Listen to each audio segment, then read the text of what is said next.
Aloha, bonjour et bienvenue sur V-Notes, la pod story, la version audio de ma série de réflexions stratégiques. L'influence, la véritable, ne se fabrique pas.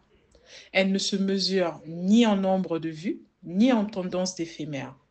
Elle se construit dans la rigueur, dans la constance et dans une vision qui, bien souvent, échappe au regard du monde. Comme l'a si justement affirmé Kendrick Lamar dans l'un de ses titres légendaires, la vraie influence ne se fabrique pas. Et c'est une philosophie que j'ai toujours appliquée. Dans cette vie, soit l'on bâtit quelque chose, soit l'on ne fait rien. Il n'existe pas d'entre-deux. Je parle ici d'impact et non de simple notoriété, car lorsque l'on a réellement créé de la valeur, les résultats parlent d'eux-mêmes. L'influence véritable ne cherche pas l'approbation. Elle s'impose d'elle-même par la transformation qu'elle engendre. Lorsque votre travail a changé, ne serait-ce qu'une seule vie, vous avez déjà laissé une empreinte. Les obstacles, les trahisons, les résistances ne sont rien face à une détermination inébranlable. Ceux qui marquent l'histoire ne comptent pas sur le battage médiatique.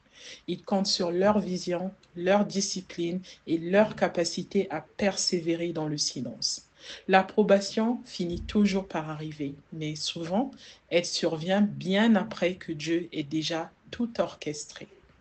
Aujourd'hui, je rends hommage à celui qui le mérite, à cette force omnipotente et omniprésente que je sers, à cette intelligence divine qui entend les conversations dans lesquelles je ne suis même pas présente et qui, en temps voulu, remet tout et chacun à sa juste place, car la vérité finit toujours par éclater et la vérité, ainsi que la réalité, finit par rattraper l'illusion.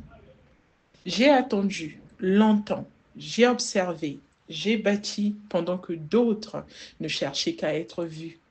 Là où beaucoup poursuivaient une image, moi, je posais des fondations.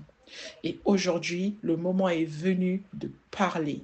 Non pas pour chercher une quelconque reconnaissance, mais pour rendre hommage au chemin parcouru, remettre les pendules à l'heure et démontrer la force de la constance, de l'intégrité et de la vision. Mais qu'on ne s'y trompe pas, nous ne sommes pas encore arrivés, car une fois une montagne gravie, on s'aperçoit qu'il en reste d'autres, encore plus importantes, devant nous. Alors, je vous pose cette question. Avancez-vous ou faites-vous demi-tour? Réfléchissez bien. Attrapez-moi si vous pouvez.